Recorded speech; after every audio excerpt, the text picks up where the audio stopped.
Lo que tiene derecho y deber de ofrecer el cristiano es el conocimiento, es la certeza y es la presencia de ese Dios que nos ha amado hasta el extremo.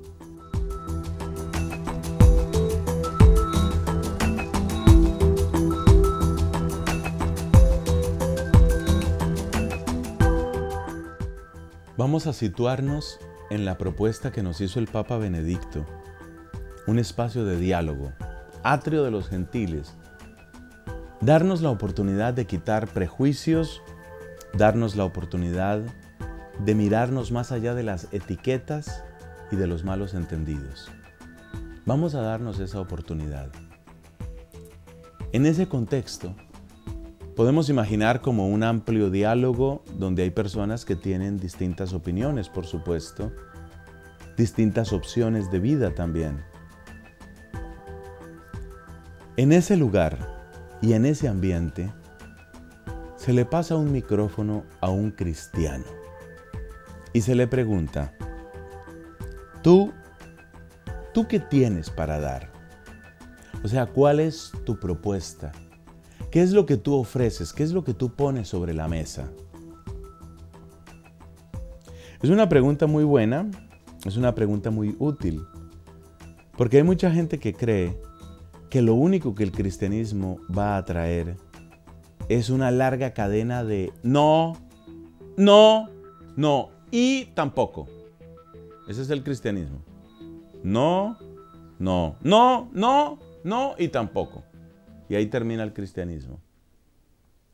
A eso se refería el mismo Papa Benedicto, seguramente, en aquella Jornada Mundial de la Juventud en Colonia, en el año 2005,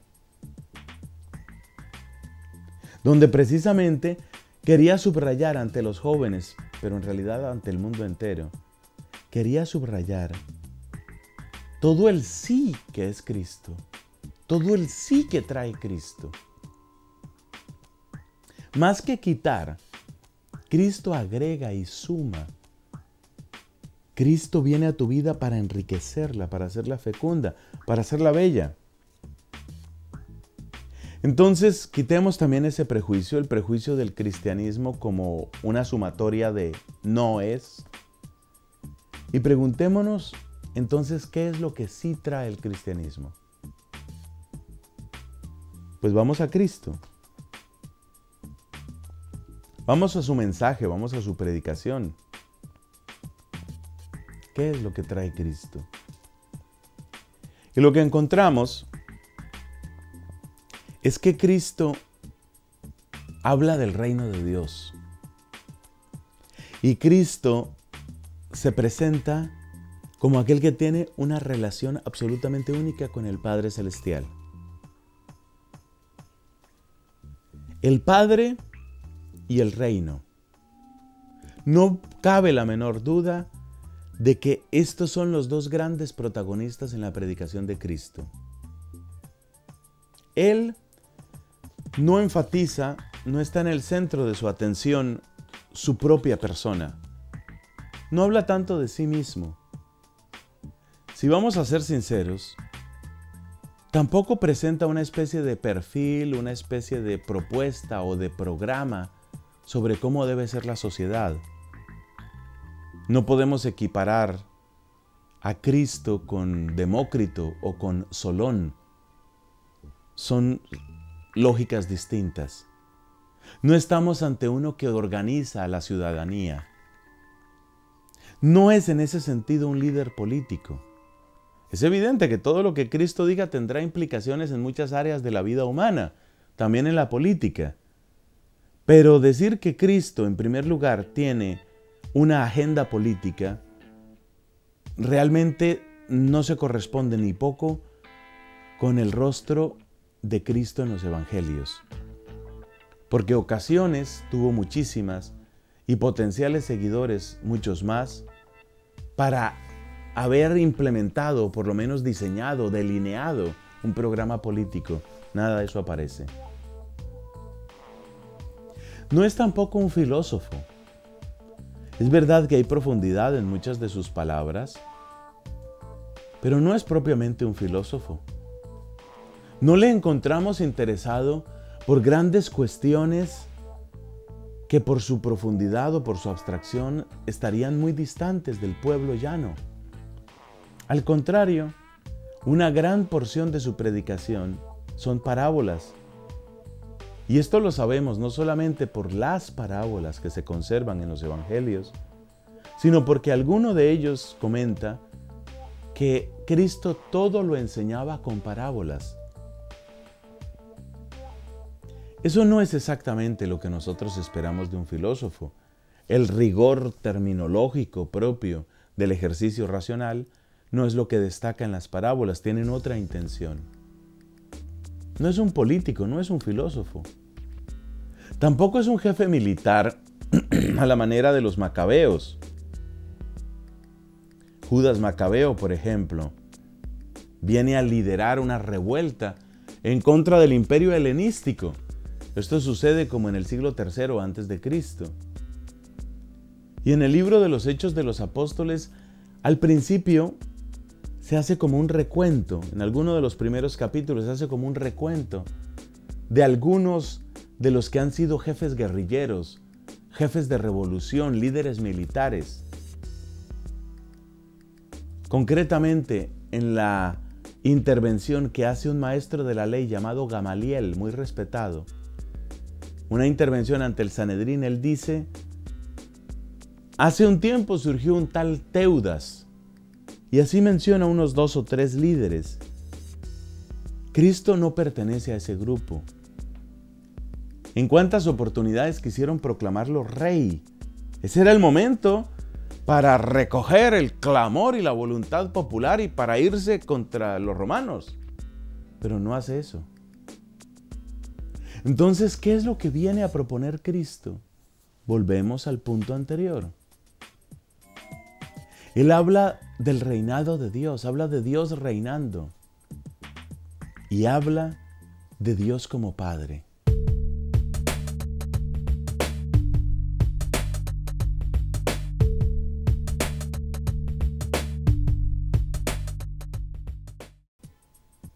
La verdad es que esa oración que hemos aprendido desde niños, la verdad es que el Padre Nuestro viene a sintetizar el palpitar del corazón de Cristo. Padre, que estás en el cielo, santificado sea tu nombre, venga tu reino. En realidad el Padre Nuestro viene a condensar no solamente nuestro camino de oración, sino el camino que Dios recorrió hacia nosotros. El Padre Nuestro no es solo el camino que nosotros somos llamados a recorrer hacia Dios, sino que es la descripción del camino que Él ha querido recorrer hacia nosotros en la persona de Cristo, en el sentido de que todo el ministerio de Cristo queda condensado en esas peticiones del Padre Nuestro, que suelen condensarse en 7. Entonces, lo que viene a hacer Cristo en esta tierra no es en primer lugar política, ni filosofía, ni ciencia, ni arte, ni literatura, ni tampoco una lucha guerrillera.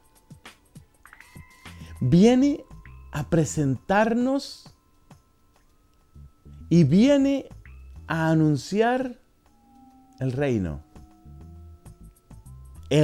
de Dios. Y lo fundamental dentro de ese reino de Dios, si es cierto lo que hemos dicho de la centralidad del Padre Nuestro, es que empieza a reinar Dios fundamentalmente allí donde el corazón humano reconoce a Dios como Padre. Y esa es la acción que viene a hacer el Espíritu Santo de Dios en nosotros, según lo describe el apóstol San Pablo. Los que se dejan llevar por el Espíritu Santo son los hijos de Dios. Hay como una equivalencia. Entonces el mensaje cristiano es fundamentalmente un mensaje de filiación. Es el redescubrir, pero al mismo tiempo el hacer realidad en nosotros que somos hijos y que Dios es Padre.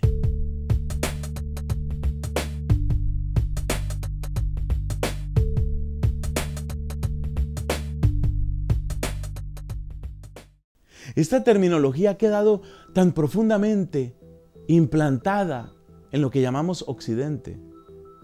Es decir, en toda la civilización que ha brotado del encuentro entre el pensamiento griego, el derecho romano y la predicación cristiana. Ha quedado tan implantado ahí este lenguaje del Padre, que incluso enemigos de la Iglesia, como aquellos que empujaron la Revolución Francesa a fines del siglo XVIII, se vieron impulsados o se vieron obligados a hablar de fraternidad. Cosa que a mí me parece un poco graciosa, porque todos estos ideólogos de la Revolución Francesa admitían que se hablara de un Dios, pero negaban toda posibilidad de una revelación. Y por supuesto, negaban toda autoridad que pudiera tener la Iglesia. Y es solamente por la predicación de la Iglesia y es solamente por la revelación como nosotros llegamos a saber que hay un Dios Padre, que es el que nos hace hermanos. Es que atención a eso. El hecho de que haya un Padre es lo que produce hermanos. No el hecho de que haya hermanos produce un Padre. No hay hermanos si no hay papá. Así de sencillo. Pero la Revolución Francesa se sintió en el deber de utilizar la palabra fraternidad, pero una fraternidad sin filiación, una fraternidad sin paternidad.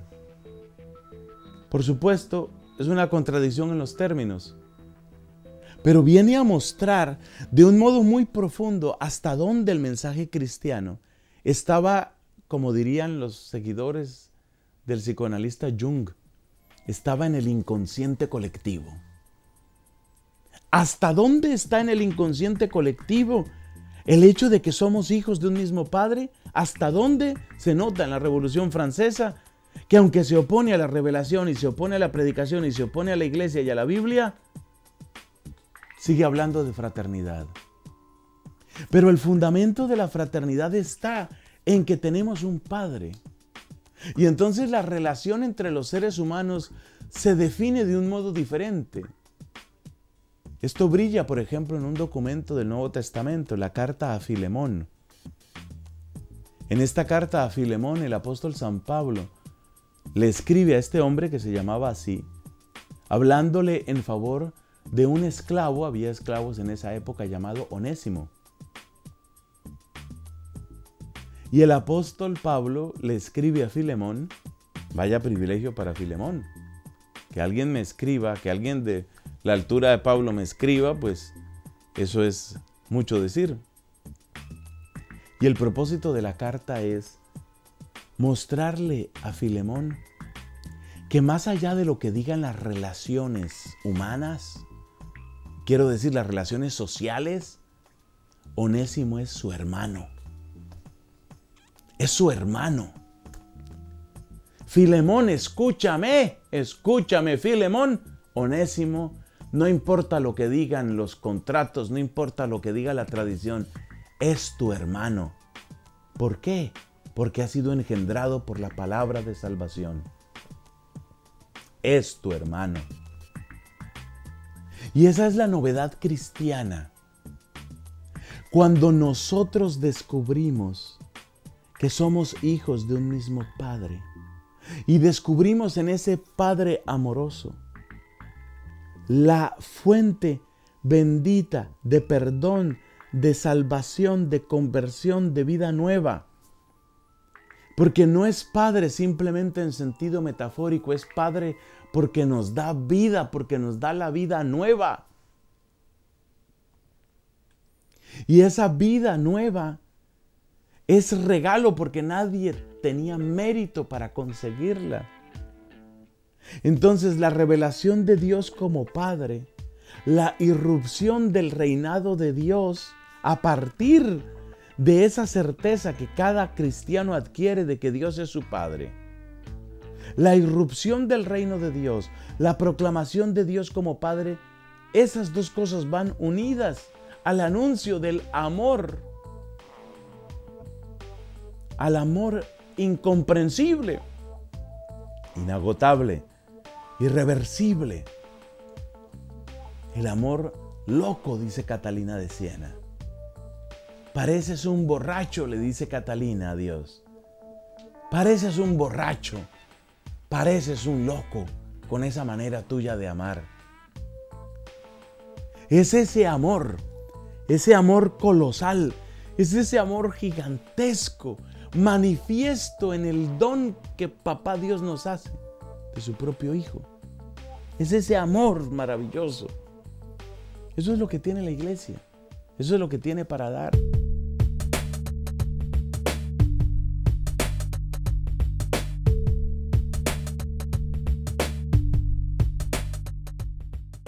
Y así podemos entender por qué el Papa Francisco se ha atrevido a decir esa frase: cuánto anhelo una iglesia pobre al servicio de los pobres. La iglesia pobre significa, en primer lugar, aquella iglesia que puede presentar de un modo más claro, más diáfano, que de un modo más transparente, más explícito, más directo, más comprensible. Puede dejar ver el mensaje. Y por eso, este es un mensaje que nos atañe a todos nosotros como católicos. Yo no estoy diciendo, ni creo que el Papa Francisco esté diciendo, bueno, a ver, vamos a vender aquella estatua, la que está entrando ahí a mano derecha en la Basílica de San Pedro, la Pietà. Vamos a vender la Pietà. Y luego, a ver, desprender de esas cornisas y cuánto nos dan por cada una. Y luego a sacar los cálices y venderlos y a ver cuánto nos dan por cada uno. La pobreza de la que habla Francisco, estoy absolutamente seguro, no es la pobreza de pongamos a subasta el Vaticano. Esa no es. Es algo más complejo y al mismo tiempo más bello. Y por supuesto mucho más duradero. Porque si pones a subasta el Vaticano, ¿a quién vas a enriquecer? A ver, ¿le vendemos la Pietà a quién? ¿Al Museo Británico?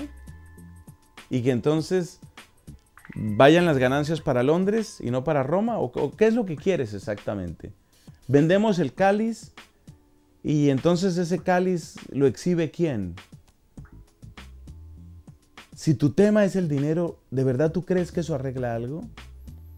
¿Tú crees que vender arte es la manera de arreglar la pobreza en el mundo? Por supuesto que no. Entonces, la pobreza que quiere el Papa Francisco, estoy completamente seguro, no es empecemos a subastar las columnas de Bernini. Imagínate, las que dan el abrazo, ¿no?, en la Plaza de San Pedro.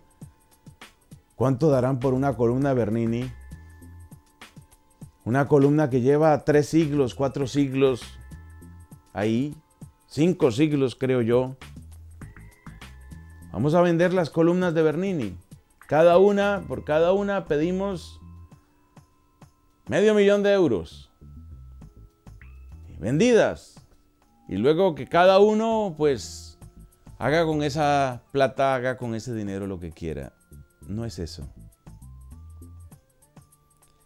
De lo que se trata es de que nosotros como cristianos y católicos entendamos en dónde está nuestro verdadero tesoro y que pongamos todo de nuestra parte para que ese tesoro, el tesoro fundamental y el tesoro central sea visible. De eso es de lo que se trata. A mí no me parece que esté mal utilizado el oro, dando honor al más hermoso de los hombres, en cuyos labios se derrama la gracia, Jesucristo. A mí no me parece que merezcan más honor reyes, presidentes, empresarios o jeques árabes, merezcan más honor ellos que el que pueda merecer en el culto, en un culto digno y bello, Dios nuestro Padre. Pero a la vez, ese culto digno y bello tiene que hacerse de tal manera y el arte tiene que estar de tal forma que el tesoro central, imagínate tú la custodia, por ejemplo, está el Santísimo en el centro, está toda la custodia alrededor. Así tiene que ser.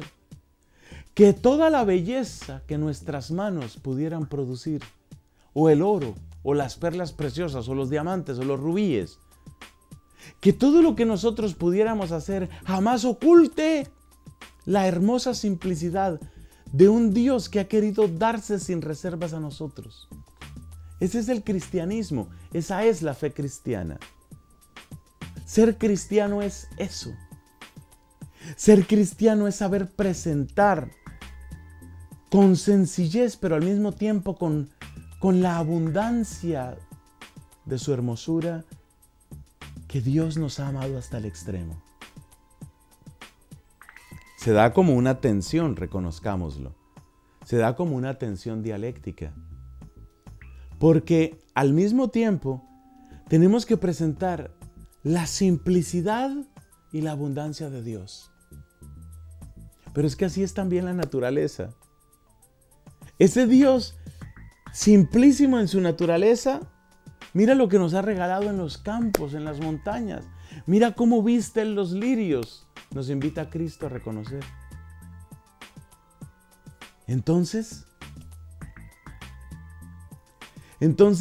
ser cristiano es poder presentar lo central con toda su belleza, con toda su sencillez, pero al mismo tiempo con toda su abundancia.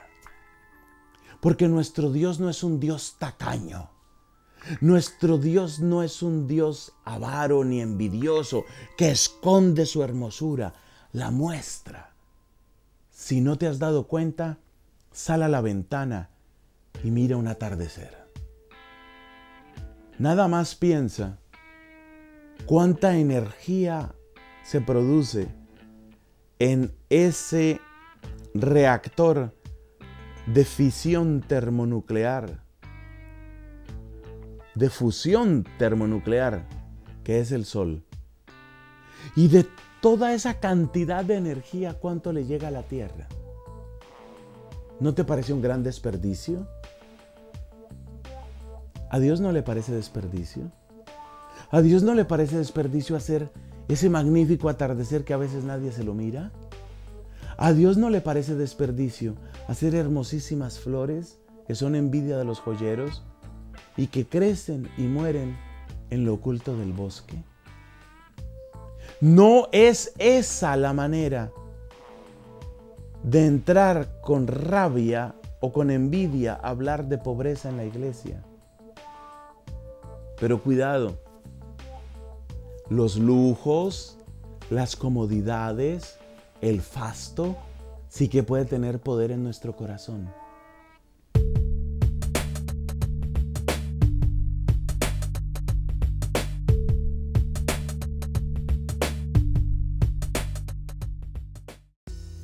En síntesis, ¿qué es lo que tiene para ofrecer la iglesia? Lo dijo el Papa Pablo VI, la iglesia existe para evangelizar.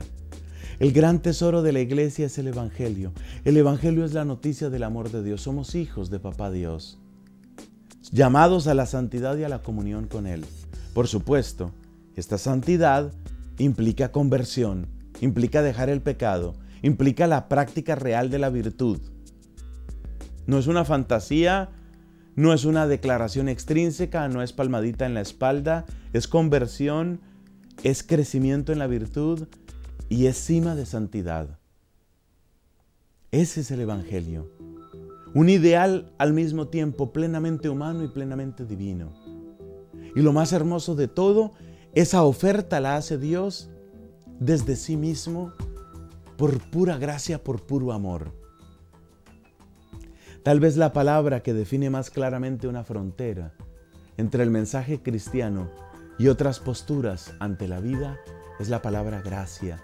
Hemos sido amados hasta el extremo. Hemos sido amados gratuitamente. La gratuidad, la gracia es el corazón mismo del mensaje cristiano. Y eso es lo que la iglesia viene a traer al mundo. Y en esa mesa de diálogo o en esa plaza que llamamos Atrio de los Gentiles, en ese espacio de encuentro, lo que siempre puede ofrecer, lo que tiene derecho y deber de ofrecer el cristiano, es el conocimiento, es la certeza y es la presencia de ese Dios que nos ha amado hasta el extremo, ese Dios que envió a su Hijo para que en nuestra carne de pecado venciera el pecado. Así nos ha llamado a la plena unión con Él.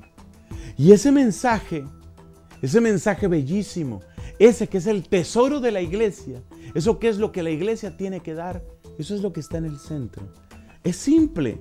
Fíjate que se puede decir en unas cuantas frases. Es simple, pero al mismo tiempo es abundante.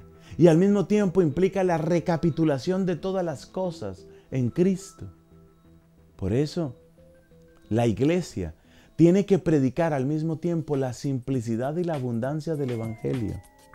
Y por eso, la pobreza en la iglesia no significa poner en subasta el Vaticano, sino significa lograr esa presentación sobria, austera, generosa del mensaje simple del Evangelio, sin ocultar cómo en Él está toda la gloria, cómo en Él se recapitula el universo entero y cómo ese Dios al que proclamamos es el Dios de toda majestad.